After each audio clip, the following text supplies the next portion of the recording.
Bom dia, galera. Professora Márcia Valéria aqui. Estou aqui para discutir com vocês uma questão que fez parte da prova do ENAD 2010. Então, tá aqui a questão. Vamos responder juntos? É uma questão que envolve imágino e patologia bucal. Então, é uma questão um tanto polêmica, mas nós vamos desmistificar, porque ela é bem completinha. Então, ela traz aspectos clínicos, aspectos radiográficos e um pouco da anamnese do paciente, que são 3 questões que envolvem um diagnóstico completo do paciente. Vocês sabem que imágino, pato e estômago, elas têm que caminhar juntas, não é isso? Nós sempre falamos isso. Então, aqui é uma questão longa, uma típica questão ENAD, mas que não requer muita paciência de vocês, não. Ela tem pontos-chave e que, se vocês se concentrarem nesses pontos-chave, vocês serão capazes de rapidamente responder a questão. Vamos lá? O indivíduo de 30 anos, sexo masculino, teve a condição bucal avaliada em exame odontológico periódico em junho de 2006. Nessa data, os exames radiográficos panorâmico e periapical apresentaram imagens radiolúcidas arredondadas em torno dos ápices dos 2 incisivos inferiores. Então, aqui estão essas imagens radiolúcidas a que ele se refere nos ápices dos 2 incisivos inferiores, correto? Correto. Só isso é suficiente? Obviamente que não. Então, nós precisamos de mais informações, não é isso? Vocês sabem que o diagnóstico radiográfico é uma parte do diagnóstico do paciente. Imagem radiográfica, por mais que eu seja apaixonada, eu sempre falo isso, é uma parte, é um exame complementar do todo, que é o diagnóstico do paciente. Então, vamos para mais informações a respeito do caso desse paciente. Não existia queixa de dor, nem história de trauma ou de procedimento cirúrgico nessa região. Então, elimina-se dor, trauma ou qualquer procedimento cirúrgico. Já vai clareando a cabeça de vocês, mas ainda não chegamos no ponto-chave, não é isso? Ao exame clínico, os incisivos inferiores se apresentavam íntegros e sem restaurações. Já começa a elucidar um pouco? Você já tem uma ideia, já direcionou um pouco em relação ao que poderia ser, em relação ao diagnóstico diferencial? Um pouquinho, né? Então, continuemos. Nas análises de percussão, profundidades de sondagem e palpação na área do vestíbulo, não foram identificados sinais de anormalidades. Ponto. Mais um dado. Em 12 de 12 de 2006, ou seja, em dezembro de 2006, ou seja, 6 meses após, novos exames clínicos e radiográficos foram realizados, nos quais foi observada a redução das imagens radiolúcidas no ápice dos 2 incisivos. Opa! Já tem algo diferente aí, né? Tem. Por quê? Quando eu perguntei para vocês, já existe alguma hipótese de diagnóstico? Falo no sentido de que não existe trauma, os dentes encontram-se sem dor, não foi realizado procedimento cirúrgico, não existe profundidade de sondagem, enfim, sinais de normalidade. Direcionava para o quê? Mais ou menos, nessa região, já que não existia queixa de dor, para lesões periapicais, né? Só que, porém, contudo, entretanto, todavia, lesões periapicais, elas regridem com o passar do tempo ou existe uma tendência de progressão? Existe uma tendência de progressão. Mas, 6 meses após a realização de novos exames radiográficos, observou-se uma redução das imagens radiolúcidas. Então, eu já passo a descartar o quê? A possibilidade de lesões periapicais. Até porque os dentes estão íntegros e sem restaurações. Isso já meio que descarta, não totalmente, mas um pouco, né? Eu não preciso, obrigatoriamente, ter uma história de restauração, de envolvimento bacteriano, mas eu preciso ter algum fator etiológico, não necessariamente inflamatório ou infeccioso, mas eu preciso ter pelo menos um fator químico, físico, que pode ser um trauma, para provocar uma lesão periapical, e não existe nada disso. Então, eu já meio que descarto a possibilidade dessas lesões.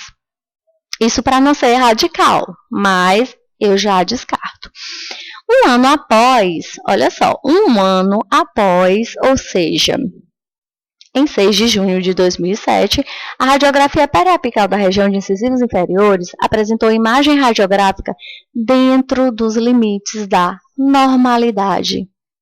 Pronto, aí eu descarto qualquer possibilidade. Se nesse momento ainda existia algum resquício de dúvida a respeito da possibilidade de ser alguma lesão periapical, aí eu descarto completamente, porque lesão periapical sem tratamento, aqui não existe nenhum tratamento, a lesão se autocurou, né?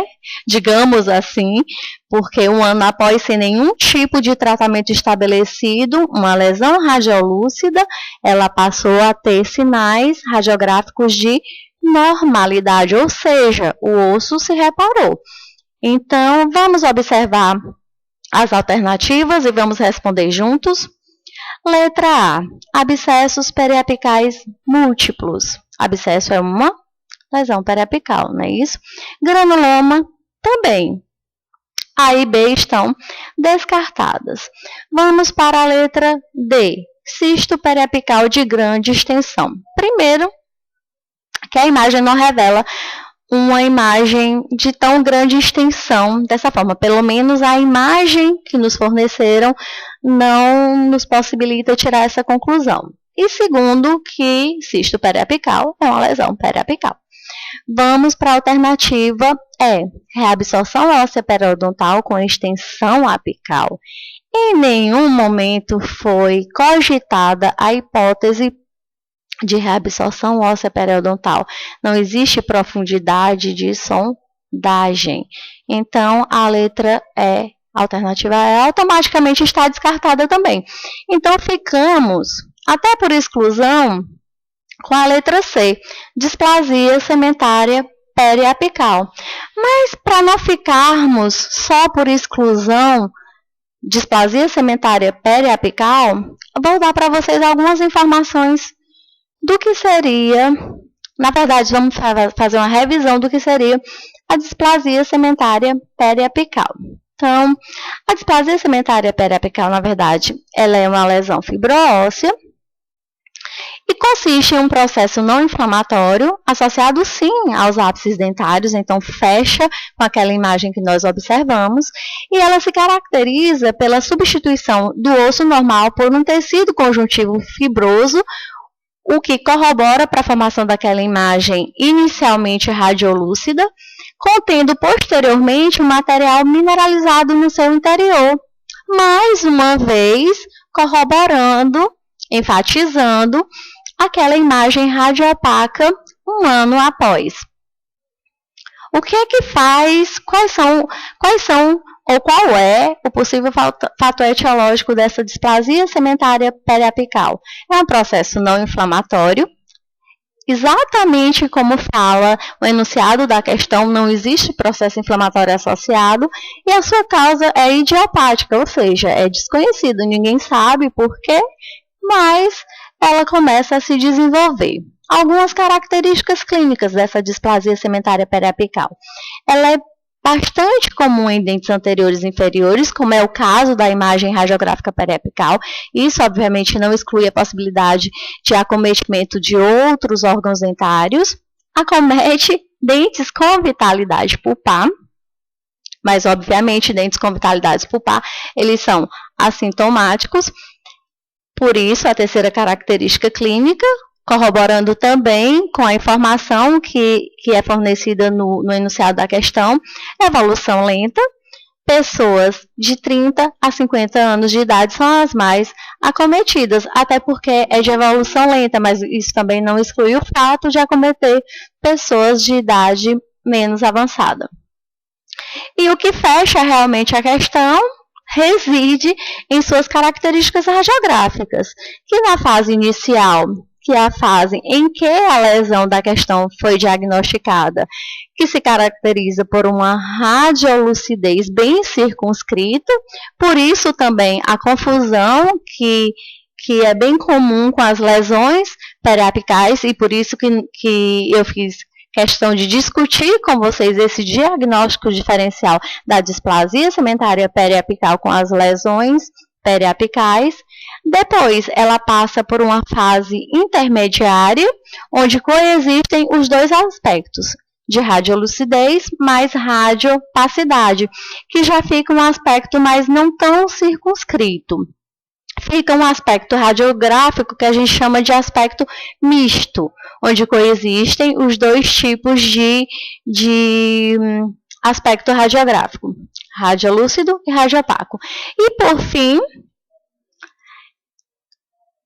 no final desse processo, que consiste em uma evolução lenta, existe a fase madura ou evoluída, que chamamos de fase madura evoluída, que consiste em uma lesão totalmente radiopaca, que é aquela fase final da displasia segmentária periapical, onde existe essa formação de material mineralizado no seu interior. Logicamente, não é um material mineralizado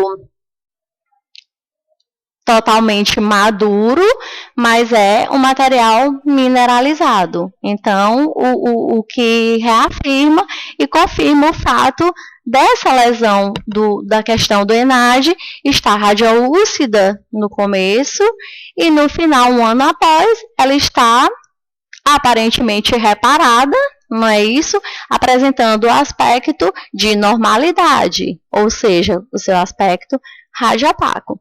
Então, é uma questão aparentemente polêmica, porque precisa você saber essa informação, que é uma lesão que inicialmente é radiolúcida e depois é radiopaca, mas se você ler o enunciado da questão e ver que é uma lesão que inicialmente é radiolúcida e que um período após ela se tornou radiopaca, obviamente que você descarta toda e qualquer possibilidade de ser uma lesão periapical, porque uma lesão periapical não tratada, ela sempre será inicialmente radiolúcida, no estágio intermediário radiolúcida e numa fase madura, evoluída, final, qualquer que seja, posteriormente sempre vai ser radiolúcida.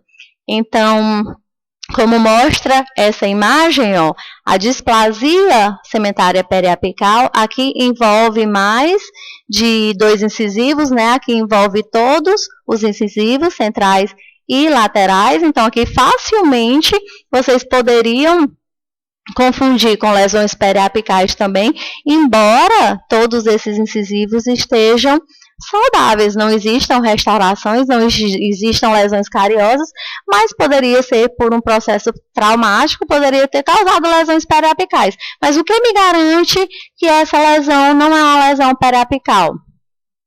Pelo fato de, na fase evoluída, numa fase posterior, não existir mais as lesões radiolúcidas. Notem que nessa fase evoluída, já existe material mineralizado no interior, então já deixa a lesão de ter um aspecto radiolúcido e passa a ter um aspecto radiopaco. Então, eu tenho certeza que depois dessas considerações não existirão dúvidas em vocês marcarem a alternativa correta. Muito obrigada a todos pela atenção e continuemos aí com o nosso ENAD Warriors e continuem olhando as videoaulas, assistindo as videoaulas, assistindo as audioaulas para obtermos os melhores resultados, o melhor resultado possível no nosso ENAD 2016.